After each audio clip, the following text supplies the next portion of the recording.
Bonjour à tous et bienvenue pour cette nouvelle vidéo. Aujourd'hui, comme vous l'avez vu dans le titre, je répare ma table.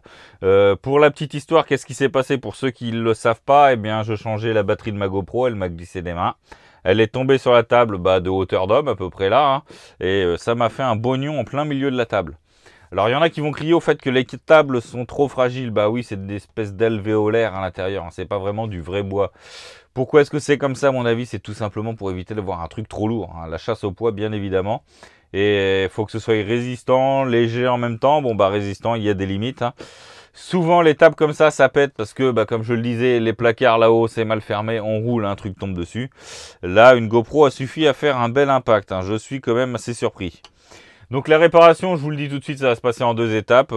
Déjà, je vais enlever la table du camping-car pour aller travailler dans mon garage.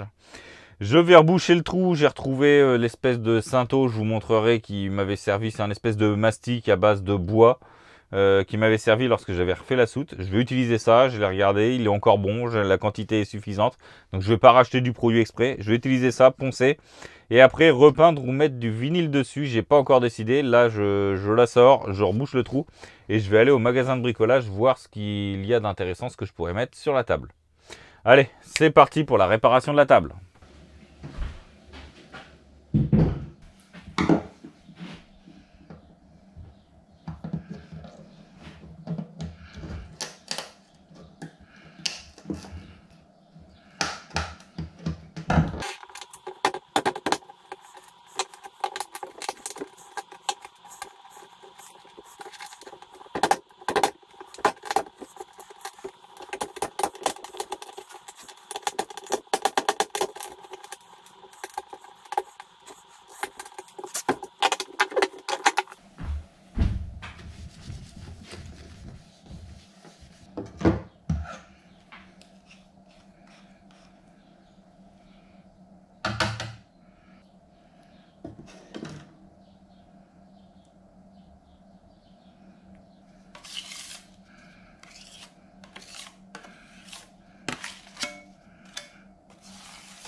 Salut à vous, me revoici. Après avoir appliqué le mastic, j'ai été au magasin de bricolage pour essayer de trouver de la peinture adéquate pour refaire ma table.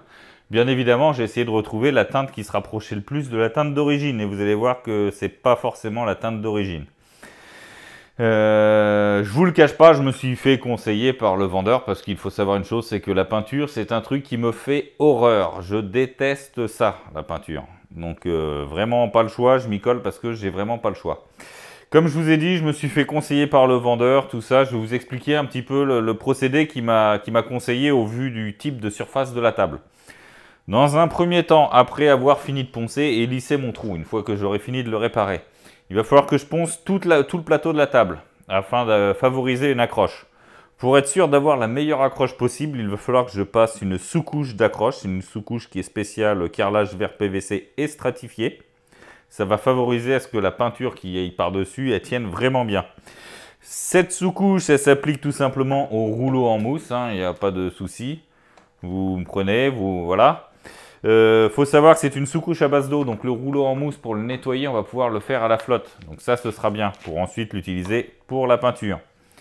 Côté peinture, alors là, côté peinture, j'ai dû passer sur une peinture sur mesure, une teinte sur mesure parce que je ne trouvais rien qui puisse me convenir. Sur mesure, laqué base glycéro pour favoriser l'accroche et la durabilité. C'est une peinture au White Spirit, donc il m'a donné une astuce pour l'entre-deux couches, parce qu'il faut savoir que oui, la sous-couche, il faut attendre minimum 6 heures avant d'appliquer la peinture par-dessus. Et la Glycéro, il faut attendre minimum 12 heures avant d'appliquer la deuxième couche, sachant qu'il faudra au minimum 2 couches. Enfin, c'est ce qu'il m'a conseillé. Donc entre les 2 couches, 12 heures pour éviter que la Glycéro ne sèche sur le rouleau. Il m'a donné une astuce, c'est de l'envelopper de film alimentaire pour éviter que la peinture ne sèche. Ce qu'il m'a dit, c'est un rouleau en mousse, le White Spirit en nettoyage, il risque de ne pas supporter.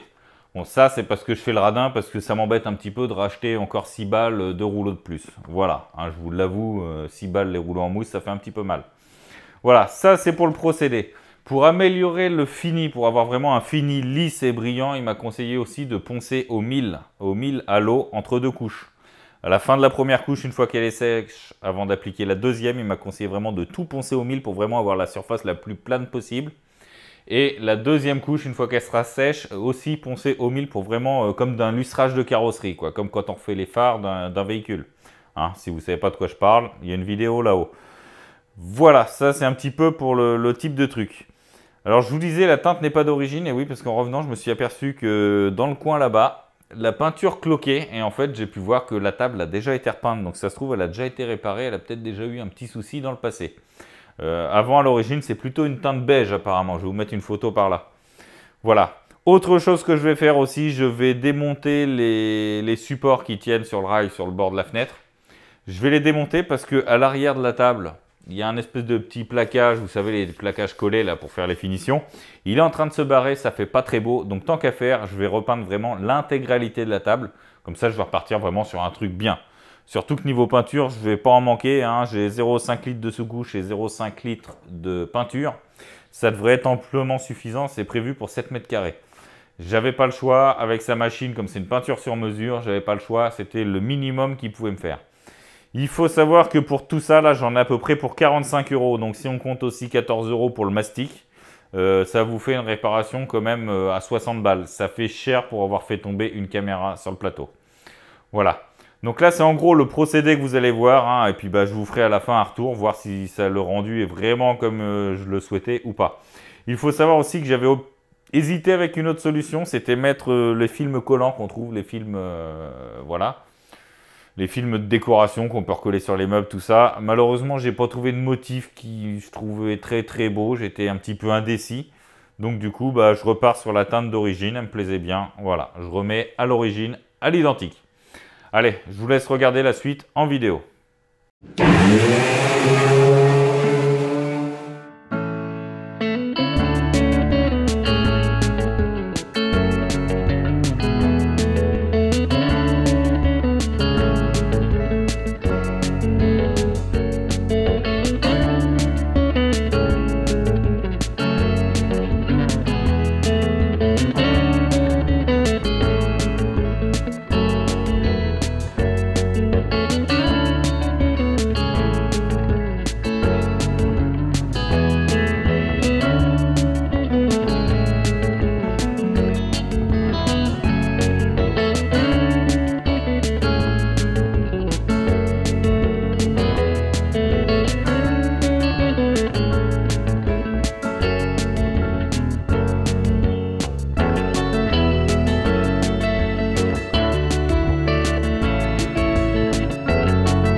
Rebonjour, on est le lendemain, j'ai laissé sécher toute la nuit. Pour être honnête, j'ai passé 2 couches de sous-couche sur le dessus du plateau. Parce que là, on voit une légère auréole marron. En fait, c'est le mastic. Comme j'ai utilisé du mastic avec des fibres de bois, il était teinté en marron. Et du coup, le marron ressort sur le blanc original de la table. Si vous utilisez du mastic de polyester blanc, vous n'aurez pas ce souci-là. Je pense qu'une seule couche de sous-couche suffirait. Bon là, j'en ai un petit peu rien à faire parce que comme j'ai un gros pot de sous-couche, je me suis dit tant qu'à faire, autant l'utiliser. On va maintenant passer à la peinture. Je vous rappelle, c'est une laque sur une base de glycéro. Il va falloir attendre minimum 12 heures pour que ça sèche. Donc, comme me disait le vendeur, vous mettez la peinture, vous attendez 12 heures. Un petit coup de papier à poncer 1000 si jamais c'est pas super lisse pour rendre vraiment le truc effet miroir. Et après, au moins une deuxième couche. Voilà, donc je vous laisse tout de suite regarder la mise en couche de la première peinture.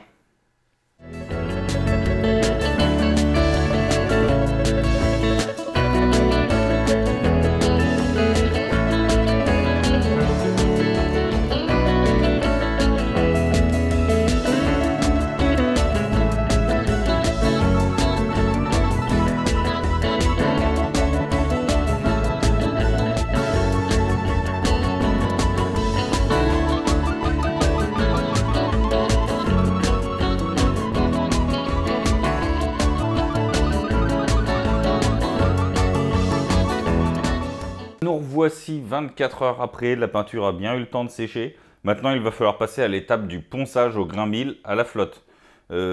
Pourquoi poncer au grain 1000? Parce qu'il y a plein de petites cochonneries qui sont venues, des petites poussières et tout, qui sont venues se déposer. Bah oui, mon garage, c'est pas une salle de peinture. Et comme ça, je vais enlever toutes ces petites cochonneries avant de passer à la deuxième couche, pour être sûr d'avoir vraiment un truc bien plat. Ma remarque, la couleur de la peinture, franchement, ça ressemble vraiment à celle d'origine. C'est peut-être même plus brillant qu'à l'origine. Mais là, ça paraît quand même pas mal parti. Donc là, je vous laisse regarder le ponçage au grain 1000 et ensuite rebelote, repeinture.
Donc voilà, la table est terminée. Alors là, ce que vous venez de voir, c'est ponçage grain 1000 à l'eau, grain 5000 à l'eau et lustrage avec ma petite lustreuse. Je sais qu'il y en a qui vont dire que c'est de la merde, que ça vaut rien.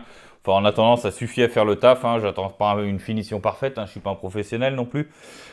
Concernant le lustrage, j'ai utilisé de la crème lustrante à la cire que j'avais de chez Matchem.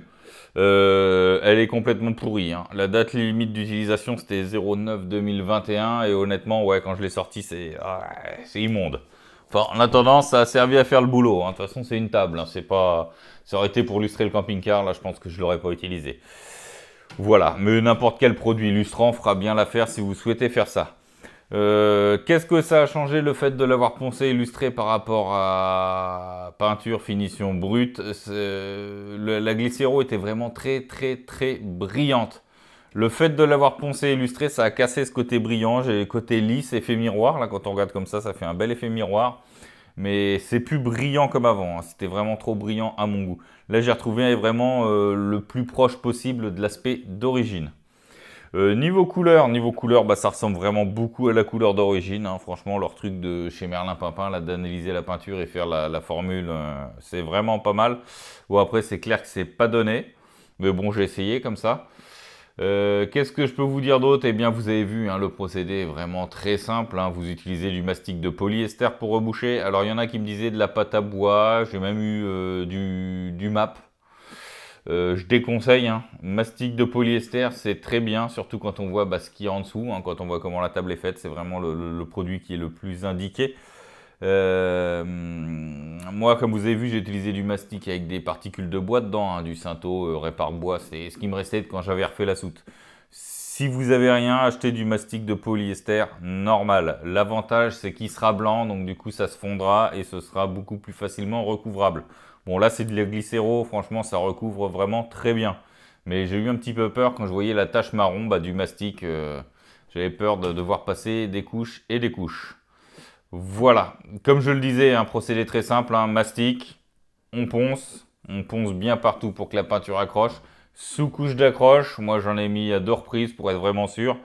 Et puis ensuite, on peint, ponçage à 1000 pour enlever les aspérités, on repeint, ponçage à 1000, ponçage à 5000, toujours avec de l'eau. Et ensuite, lustrage, et là vous avez vraiment une finition qui n'est pas mal. Voilà, maintenant qu'est-ce qu'il me reste à faire? Eh bien remonter les supports pour mettre ça sur la barre du camping-car, sur le côté, les petits supports que j'avais démontés. Et la remettre en place et ça va être fini. Voilà, j'espère que la vidéo vous aura plu. Comme d'habitude, je vous invite à vous abonner, activer la cloche de notification, c'est super important. Laissez des commentaires si vous en avez des constructifs. Laissez des pouces bleus, des pouces levés si vous avez apprécié la vidéo. Et en attendant, je vous dis à dimanche dans 2 semaines à 18 h pour une autre vidéo.